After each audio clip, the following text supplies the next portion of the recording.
Eden தோட்டத்தில் கர்த்தர் ஒரு மீட்பர் வந்து நம் அனைவரையும் பாவத்திலிருந்தும் அதன் அடிமைத்தனத்திலிருந்தும் விடுவிப்பார் என்று வாக்குத்தத்தம் பண்ணினார். உனக்கும் ஸ்திரீக்கும் உன் வித்துக்கும் அவள் வித்துக்கும் பகை உண்டாக்குவேன். அவர் உன் தலையை நசுக்குவார், நீ அவர் குதிகாலை நசுக்குவாய் என்றார். 2700 ஆண்டுகளுக்கு முன்பு ஏசாயா தீர்க்க தரிசனமாக ஆண்டவர் தாமே உங்களுக்கு ஒரு அடையாளத்தை கொடுப்பார். இதோ ஒரு கன்னிகை கர்ப்பவதியாகி ஒரு குமாரனை பெறுவார், அவருக்கு இம்மானுவேல் என்று பெயரிடுவார்கள் என்று சொன்னார். 2000 ஆண்டுகளுக்கு முன்பு ஒரு தூதன் கலிலேயாவில் உள்ள நாசரேத் என்னும் ஊரில் தாவீதின் வம்சத்தானாகிய யோசேப்பு என்கிற புருஷனுக்கு நியமிக்கப்பட்டிருந்த கன்னிகையாகிய மரியாளிடம் தோன்றி அவளை நோக்கி, மரியாளே, பயப்படாதே, நீ தேவனிடத்தில் கிருபை பெற்றாய். இதோ நீ கர்ப்பவதியாகிய ஒரு குமாரனை பெறுவாய், அவருக்கு இயேசு என்று பெயரிடுவாயாக என்று சொன்னார். யோசேப்புக்கு மரியாள் பரிசுத்த ஆவியினாலே கர்ப்பவதியானார் என்று சொல்லப்பட்ட போது அவளை ரகசியமாய் தள்ளிவிட யோசனையாக இருந்தார்.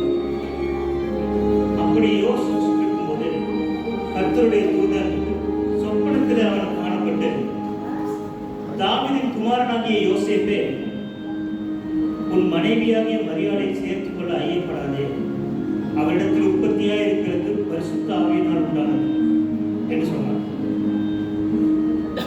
அந்நாட்களில் உலகமெங்கும் குடிமதிப்பு எழுதப்பட வேண்டும் என்று அகஸ்து ராயனால் கட்டளை பிறந்தது.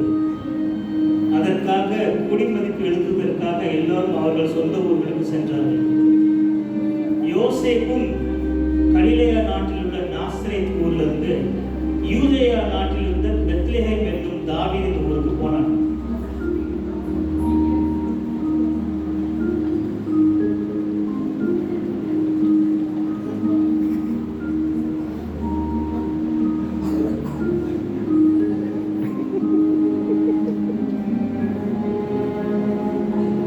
அவ்விடத்திலே அவர்கள் இருக்கையில் அவளுக்கு பிரசவ காலம் நேரிட்டது. அவள் தன் முதல் பேரான குமாரனை பெற்று சத்திரத்திலே அவர்களுக்கு இடமில்லாதபடியினால் பிள்ளையை துணிகளில் சுற்றி முன்னமையிலே கிடத்தினார்.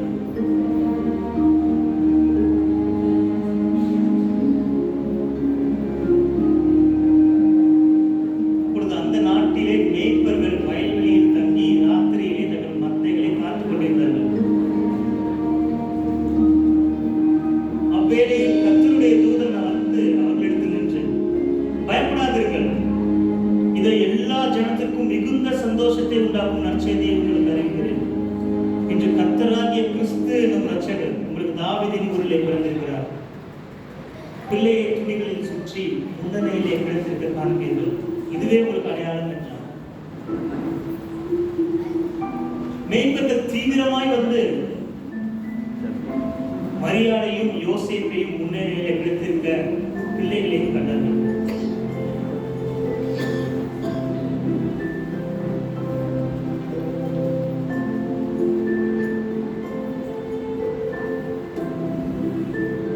ஏரோது ராஜாவின் நாட்களில் யூதேயாவில் உள்ள பெத்லெஹேமிலே இயேசு பிறந்தபோது கிழக்கிலிருந்து சாஸ்திரிகள் எருசலேமுக்கு வந்து, யூதருக்கு ராஜாவாக பிறந்திருக்கிறவர் எங்கே?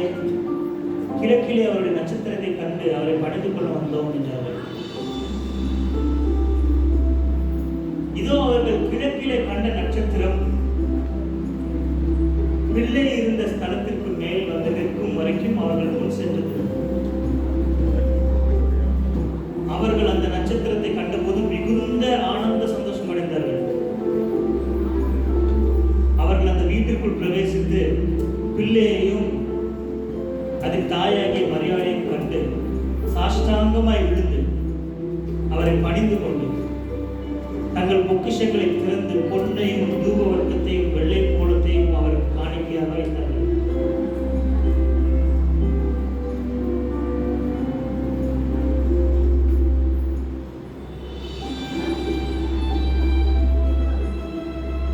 இயேசுவுக்கு 12 வயதான போது அவர்கள் பஸ்கா பண்டிகை முறைமையின்படி எருசலேமுக்கு போனார்கள். திரும்பி போகிற போது பிள்ளையாக இயேசு எருசலேமிலே இருந்து விட்டார். 3 நாளைக்கு பின்பு அவர் தேவாலயத்தில் போதகர் நடுவில் உட்கார்ந்திருக்கவும் அவர்கள் பேசுகிறதை கேட்கவும் அவர்கள் வினாவும் கண்டார்கள். அவர்கள் பெற்றோர் அவர்கள் விசாரிக்கையில் அவர், நீங்கள் ஏன் என்னை தேடினீர்கள்? என் பிதாவுக்கு அடுத்தவர்களில் நான் இருக்க வேண்டியதாயிற்று என்று உங்களுக்கு தெரியாதா என்று கேட்டார்.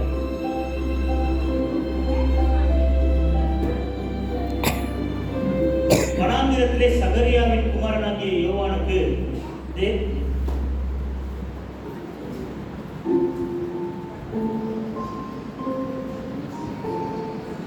இயேசு அறிவிலும் ஞானத்திலும் வளர்ந்தார்.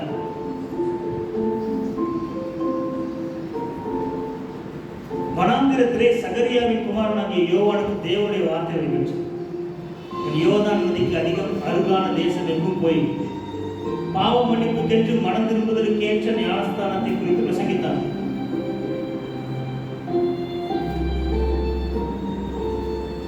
யோவானால் ஞானஸ்தானம் பெறுவதற்கு இயேசு கலிலேயாவை விட்டு யோர்தானுக்கு அருகே அவனிடத்தில் வந்தார்.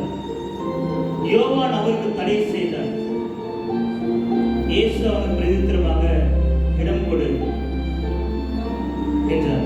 இயேசு ஞானஸ்தானம் பெற்று ஜலத்திலிருந்து கரையேறிய உடனே இதோ வானம் அவருக்கு திறக்கப்பட்டது. தேவ ஆவி புறாவை போல இறங்கி தம்மேல் வருவதை கண்டார். அன்றியும் வானத்திலிருந்து ஒரு சத்தம் உண்டாகி, இவர் என்னுடைய நேசகுமாரன், இவரில் பிரியமாயிருக்கிறேன் என்று உரைத்தது. நசரேயனாகிய இயேசுவே தேவன் பரிசுத்த ஆவியினாலும் வல்லமையினாலும் அபிஷேகம் பண்ணினார். தேவன் அவர்களோடே கூட இருந்தபடியினாலே அவர் நன்மை செய்கிறவராயும் பிசாசின் வல்லமையில் அகப்பட்ட யாவரையும் குணமாக்குகிறவராயும் சுற்றித்திருந்தார். இயேசு பிறவி குருடர்களை பார்வையடைய செய்தார்.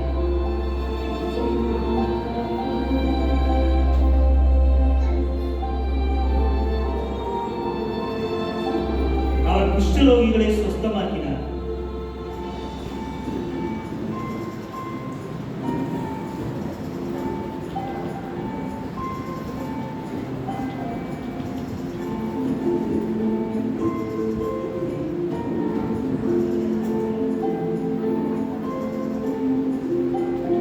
அவரின் வஸ்திர தொங்கலை தொட்டவர்களுக்கு கூட சுகம் கிடைத்தது.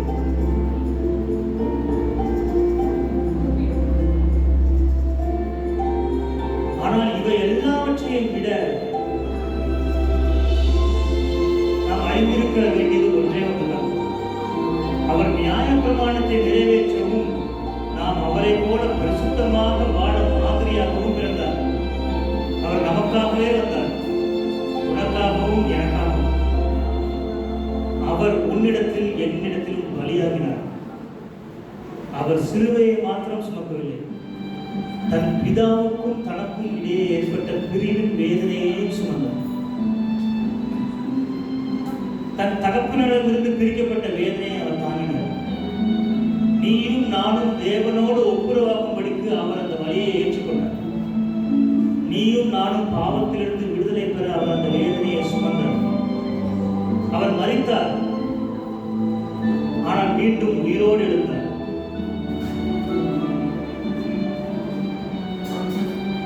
மரணம் அவரை மேற்கொள்ள முடியவில்லை.